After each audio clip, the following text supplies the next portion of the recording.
আমন্ত্রণ জানাচ্ছি গণিতের আরও একটি ক্লাসে টেকনিক ইজি এডুকেশনের পক্ষ থেকে। আজকের ক্লাসে আমরা সংক্ষিপ্ত প্রশ্ন সমাধান করব। আমরা যে প্রশ্নগুলো সমাধান করছিলাম চ্যাপ্টার 10-এর, আজকে তার একটি পর্ব। সেই পর্বে থাকছে প্রশ্ন 7, 8 এবং 9। চলো তাহলে আর কালক্ষেপণ না করে ক্লাসটি শুরু করা যাক। আমরা প্রথম প্রশ্নটি একটু দেখে নিই। একটি টাওয়ারের পাদদেশ থেকে কত মিটার দূরে? 75 মিটার দূরে ভূতলস্থ কোনো বিন্দুতে টাওয়ারের শীর্ষের উন্নতি কোণ এ, বিন্দুতে উন্নতি কোণ কি? ACB এবং থিটা হচ্ছে 30 ডিগ্রি। টাওয়ার উচ্চতা কত? খুব ভালো করে খেয়াল করে দেখো। আমি যদি এই তথ্যের আলোকে একটা চিত্র আঁকি, একটি টাওয়ারের পাদদেশে কত মিটার দূরে? ধরো এইটা একটা টাওয়ার, তার নাম হচ্ছে মনে করো যে AB, ধরলাম AB হচ্ছে টাওয়ার। এরপর টাওয়ারের শীর্ষবিন্দু A, এখান থেকে কত উন্নতি কোণ কত ডিগ্রি? 30 ডিগ্রি। তাহলে এখান থেকে উন্নতি কোণ 30 ডিগ্রি, এরকম জায়গায় কোণ হলো 30 ডিগ্রি। মনে করো C বিন্দুতে কোণ হলো 30 ডিগ্রি। তাহলে টাওয়ারের পাদদেশ থেকে কত মিটার দূরে? 75 মিটার দূরে উন্নতি কোণ হচ্ছে 30 ডিগ্রি। তাহলে বলছে টাওয়ারের উচ্চতা কত? টাওয়ারের উচ্চতা আমি ধরলাম হচ্ছে AB, আর AB সমান ধরলাম হচ্ছে H। তাহলে খেয়াল করে দেখো, এটা হলো টাওয়ারের পাদবিন্দু থেকে 75 মিটার দূরে C বিন্দুতে কোণ হচ্ছে 30 ডিগ্রি। তাহলে এটা হচ্ছে লম্ব আর এটা হচ্ছে ভূমি। থিটার অপোজিট সাইডটা হচ্ছে লম্ব হয় আর থিটার সংলগ্ন সাইডটা ভূমি হয়। অতিভুজটা আমাদের এই কোশ্চেনে নাই, তাহলে অতিভুজটা বাদ। তাহলে পাচ্ছি কি? লম্ব আর ভূমি। লম্ব আর ভূমির ক্ষেত্রে আমরা সূত্র দিই কিসের বলতো? Tan theta. তাহলে এখানে লিখবো ট্যান কত ডিগ্রি? 30 ডিগ্রি। তো ট্যান 30 ডিগ্রি মান আমরা জানি 1/√3 সমান সমান লম্ব বাই ভূমি। এখানে H বাই হচ্ছে 75। তাহলে কি লিখবো?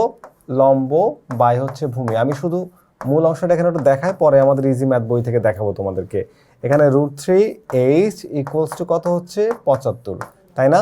তাহলে এখানে Hটাকে ওই পাশে পাঠিয়ে দাও, এই Hটা রেখে √3টাকে ওই পাশে পাঠিয়ে দাও। 75 ডিভাইড হচ্ছে √3। তাহলে এখানে আমরা হিসাব করলে কত পাচ্ছি জানো? 25√3। তাহলে H ইকুয়ালস টু 25√3। কিভাবে হলো এটা দেখো, এই 75কে যদি আমরা ভাঙি তাহলে আমরা বাই √3, ধরো 75কে আমরা ভাঙলে কি লিখতে পারি? লিখতে পারি হচ্ছে 3 × 25 বাই হচ্ছে √3।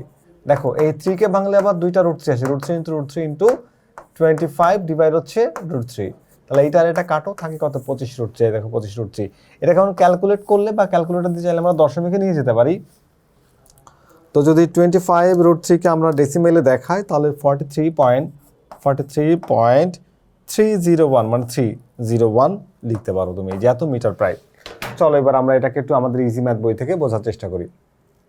দেখো প্রশ্ন বলছে টাওয়ার উচ্চতাকে আমরা ধরলাম হচ্ছে AB, AB সমান ধরলাম হচ্ছে H। কি ধরলাম? AB আর AB সমান ধরলাম হচ্ছে H। আর এখানে উন্নতি কোণ, এই যে বিন্দু থেকে শীর্ষবিন্দু উন্নতি কোণ, এটা হলো 30 ডিগ্রি, এই যে 30 ডিগ্রি ধরে নিলাম। আর দূরত্ব, কোন দূরত্ব? এই টাওয়ারের পাদদেশ থেকে এই C বিন্দুর দূরত্ব হচ্ছে কত মিটার? 75 মিটার। তাহলে সমকোণী ত্রিভুজ ABC এর ক্ষেত্রে এটা হচ্ছে লম্ব আর এটা হচ্ছে ভূমি। তাহলে ট্যান থিটা হচ্ছে এখানে ACB, অ্যাঙ্গেল হচ্ছে এখানে কি বলতো? ACB। এটা হচ্ছে লম্ব হচ্ছে AB আর ভূমি হচ্ছে BC। এবার ট্যান এই সেটার মান কত ডিগ্রি? এই যে 30 ডিগ্রি বসায় দাও, আর H/75। এবার কি করব আমরা? ট্যান 30 মান হচ্ছে আমরা জানি 1/√3, সেই মানটাকে বসালাম। এবার আর গুণ করব, কি গুনবো? Cross multiplication. √3 × H, এটা H√3 হবে। এখানে কি বলতো? √3H সমান সমান কি হচ্ছে? এখানে সমান সমান হচ্ছে 75। তারপর এই √3 ওপাশে যে ভাগ হয়ে যাবে, এই যে ভাগ হয়ে গেল। এটাকে পুরোটাকে তুমি যদি ক্যালকুলেশন করো তাহলে তুমি পেয়ে যাবে হচ্ছে 43.301। তো তুমি দশমিকের পরে 0 লিখতেও পারো, না লিখতে পারো, লিখলে ভালো। তো 43.301 এটাও লিখতে পারো, তুমি শুধু 43.3 মিটারও লিখতে পারবা, কোনো অসুবিধা নেই, অ্যান্সার হয়ে যাবে। তো এটা হচ্ছে আমাদের প্রথম প্রশ্ন ছিল। পরের প্রশ্নটি আমরা দেখব। পরের প্রশ্নটি কি বলা হচ্ছে? একটি গাছের উচ্চতা হচ্ছে 105 মিটার। কত মিটার বলো তো? 105 মিটার। আচ্ছা, গাছটির শীর্ষবিন্দু থেকে, অর্থাৎ গাছটির একেবারে শীর্ষবিন্দু থেকে উপরে যে বিন্দু থাকবে সেখান থেকে ভূমির কোনো বিন্দুতে 60 ডিগ্রি কোণ তৈরি করলে গাছের গোড়া থেকে ভূতলস্থ বিন্দুর দূরত্ব কত? আচ্ছা, একটু চিত্র এঁকে, চিত্র আঁকা আছে, আমি এটা দিয়ে তোমাদেরকে বোঝাতে পারবো। এই যে মনে করো গাছ, এইটা হলো আমাদের এবিটা হচ্ছে গাছ। আচ্ছা, এবার গাছের কত থেকে, গাছের হচ্ছে তোমার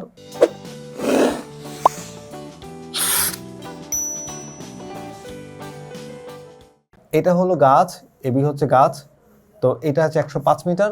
এবার গাছটির শীর্ষ ভূমির কোন বিন্দুতে কত ডিগ্রি কোণ তৈরি করে?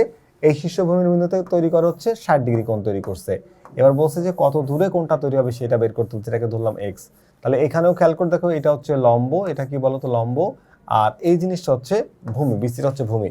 তো লম্বার ভূমি থাকলে সূত্র আসবে কি, আবারও ট্যানের সূত্র আসবে। তাহলে মনে করি গাছের গোড়া থেকে ভূতলস্থ বিন্দুর দূরত্ব হচ্ছে বিসি সমান এক্স মিটার, যেটা দেওয়া নেই ওটা ধরে নিতে হবে বা মনে করতে হবে। আর গাছের উচ্চতা এবি সমান হচ্ছে 105 মিটার। শীর্ষের উন্নতি কোণ এই বিন্দুতে এসিবি কত ডিগ্রি, 60 ডিগ্রি। বের করতে হবে কি আমাকে, এই দূরত্বটা বের করতে হবে। তাহলে সমকোণী ত্রিভুজ বা right triangle A B C এর ক্ষেত্রে আমরা পাই কি, ট্যান থিটা সমান হচ্ছে লম্ব বাই ভূমি। তাহলে ট্যান 60 ডিগ্রি, লম্ব এইটা আর ভূমি এইটা। এখান থেকে আমরা কি করব, শুধুমাত্র এইচ এর মান, এই এক্স এর মানটা বের করলে হয়ে যাবে। চলো আমরা এখান থেকেই করে ফেলি। তাহলে এখানে ট্যান 60 হচ্ছে √3, ট্যান 60 মান হচ্ছে √3 সমান সমান 105 ডিভাইড হচ্ছে এক্স। তাহলে চলো তো একটু মাল্টিপ্লাই করি। তাহলে নিচেটা 1 আছে, তার সাথে হবে 105 গুণ, আর এক্স এর সাথে এক্স √3 সমান সমান হচ্ছে 105। তাহলে এক্স সমান সমান কি হচ্ছে বলো তো এখানে, এক্স ইকুয়ালস টু 105 ভাগ হচ্ছে √3। তো 105কে √3 দ্বারা ডিভাইড করলে কত হচ্ছে, 105 ভাগ হচ্ছে √3, আমরা পাচ্ছি হচ্ছে 60.622, এই যে এত মিটার প্রায়। এই অ্যাপ্রক্সিমেট অ্যান্সার আমরা পেলাম 60.622। এই যে দেখতে পাচ্ছ আমাদের এটা অ্যান্সার। আশা করি এই সমস্যার সমাধানটিও তোমরা বুঝতে পেরেছো। আমরা আমাদের এবার পরবর্তী সমস্যার সমাধান করতে যাচ্ছি। কোশ্চেন নাম্বার 9 বলা হয়েছে যে 18 মিটার লম্বা একটি মই, কি বলা হয়েছে ভালো করে বুঝে বুঝে আমরা করার চেষ্টা করব। 18 মিটার লম্বা একটি মই একটি দেয়ালের ছাদ বরাবর ঠেস দিয়ে ভূমির সাথে 45 ডিগ্রি কোণ উৎপন্ন করে। দেয়ালটির উচ্চতা কত, ভালো করে বুঝো। 18 মিটার দীর্ঘ একটি মই, তাহলে প্রথমে আমি একটা দেয়াল আঁকি। এই মনে করো দেয়াল। এবার বলো, মই তো সোজা হয়ে দাঁড়ায় থাকতে পারে না, মই দেয়ালের সাথে ঠেস দিয়ে রাখা আছে। এইটা মনে করো যে মই, কত মিটার, এটা হচ্ছে 18 মিটার। ওকে, এবার 18 মিটার দীর্ঘ মই ভূমির সাথে কত ডিগ্রি কোণ তৈরি করে, 45 ডিগ্রি কোণ তৈরি করে। এই কোণটা হচ্ছে 45 ডিগ্রি। তাহলে আমি মনে করি দেয়ালের উচ্চতা হচ্ছে এবি আর মই হচ্ছে এসি। ভালো কথা। তাহলে এবি সমান এইচ ধরে নিলাম, এইচ। ওকে, তাহলে মইয়ের দৈর্ঘ্য এসি সমান হচ্ছে 18 মিটার দেওয়া আছে। এবার দেখো এটা হচ্ছে মই আর এটা হচ্ছে দেয়াল, বের করতে হবে দেয়াল উচ্চতা। এখানে বেজ, থিটার বিপরীত বাহু হচ্ছে লম্ব আর আছে অতিভুজ। আমাদের এখানে ভূমিটা নেই, ভূমি নেই মানে ভূমি এই অঙ্কের জন্য বাদ। তো ভূমি যেহেতু নেই, আছে শুধু কি লম্ব আর অতিভুজ, তাহলে সূত্র আসবে সাইনের। কিসের সূত্র আসবে বলো তো, সাইনের। তো সাইন থিটা আমরা কি লিখবো, যে সাইন কত ডিগ্রি, সাইন এখানে 45 ডিগ্রি। তাহলে 45 ডিগ্রি হচ্ছে লম্ব বাই অতিভুজ, লম্ব হচ্ছে 8 আর অতিভুজ হচ্ছে 18। তাহলে সাইন 45 ডিগ্রি মান হচ্ছে 1/√2 সমান সমান হচ্ছে h/18। এবার আসো এখানে 8 গুণ করো, তাহলে √2h সমান সমান হচ্ছে 18। এই যে √2h এর সাথে গুণ, ও পাশে গেলে কি হয়ে যাবে, ভাগ হয়ে যাবে। তাহলে 18/√2। তো এখানে তুমি যদি এখানে h দেখো, একটু খেয়াল করে দেখো, 2 × 9 বাই হচ্ছে √2 লিখতে পারো। এই 2কে আবার দুইটা √2 কাটাকাটি করলে একটা √2 বাদ যাবে, থাকবে হচ্ছে 9√2। এই 9√2কে তুমি হিসাব করে যেটা পাবা, 9√2 হিসাব করলে কত পাচ্ছ, 12 পাওয়া যাচ্ছে হচ্ছে তোমার 12.728। আচ্ছা, এইটা আমাদের কোশ্চেনের অ্যান্সার।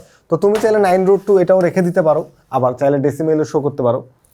এটা আমি হচ্ছে তোমাদেরকে সামারাইজটা বুঝাই দিলাম। এবার আমরা আমাদের ইজি ম্যাথ বই থেকে একটু ইজি ওয়েতে এটা কিভাবে করলাম সেটা একটু বোঝানোর চেষ্টা করব। দেখো এখানে একটা চিত্র দেওয়া আছে, এটা হচ্ছে দেয়াল আর এটা হচ্ছে মই, এটা হচ্ছে ভূমির সাথে উৎপন্ন কোণ। তাহলে এটা হচ্ছে কি বলতো, লম্ব, আর এটা হচ্ছে কি বলতো, এইটা হচ্ছে যে তোমার অতিভুজ। তো যেহেতু এখানে ভূমি নেই, ভূমিটা এখানে বাদ, তাহলে আমাদের এখানে থিটা এগুলোর ডিসক্রিপশন দিয়ে দিব আমরা আমাদের নিজেদের মতো করে, এগুলো মুখস্থ করার কিছু নেই। তুমি একটা চিত্র তৈরি করবা। আমি আগেই কিন্তু বলেছিলাম এই চ্যাপ্টারের যা সমস্যা দিক তোমার, সেটা হতে পারে দেয়াল, ঘরের দৈর্ঘ্য, প্রস্থ, পাহাড়ের উচ্চতা, নদী বা সমুদ্রের দূরত্ব, তারপর হচ্ছে টাওয়ার, মিনার, যে কোনো কিছু যা হটেভার যাই দিক না কেন, যে কোনো তথ্যকে আমি সমকোণী ত্রিভুজে রূপান্তরিত করবো। এখানে সমকোণী ত্রিভুজ তৈরি করছি। এবার এই ত্রিভুজের আছে কি কি, লম্ব আছে, অতিভুজ আছে, সূত্র চলে আসবে সাইনের, সাইন থিটা। এখানে অ্যাঙ্গেলটা হচ্ছে এসিবি, লম্ব বাই অতিভুজ, লম্ব হচ্ছে 8 আর অতিভুজ মানে মইয়ের দৈর্ঘ্য 18।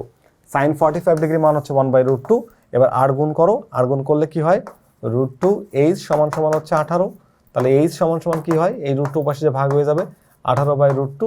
এটাকে ক্যালকুলেট করলে আমরা যেটা পাচ্ছি সেটাই কিন্তু আমাদের এই কোশ্চেনের সলিউশন। আশা করি এই যে সমস্যাটা সমাধান করলাম এটাও নিশ্চয়ই তোমরা বুঝতে পেরেছো। তো আমাদের এই ক্লাসে ছিল হচ্ছে 3টি প্রশ্ন, 3টি সংক্ষিপ্ত প্রশ্ন আমরা সমাধান করলাম, 1 বাই 1 3টি সমস্যারই সমাধান করলাম। তোমরা যারা নতুন সিলেবাসে পরীক্ষা দিবে তোমাদের পরীক্ষায় এখন যে সংক্ষিপ্ত প্রশ্নের যে প্রচলনটা শুরু হয়েছে, তোমরা জানো 20 মার্কসের সংক্ষিপ্ত প্রশ্ন আসে প্রত্যেকটি চ্যাপ্টার থেকে। সেই প্রশ্নগুলো তোমরা প্র্যাকটিস করলে আশা করা যায় এই ধরনের প্রশ্ন আসলে তোমরা অ্যান্সার করতে পারবে। আজকের ক্লাস নিশ্চয়ই তোমাদের ভালো লেগেছে। ফিরে আসবে আবারও নতুন কোনো গাণিতিক সমস্যা নিয়ে। ততক্ষণ পর্যন্ত ভালো থেকো। আল্লাহ হাফেজ।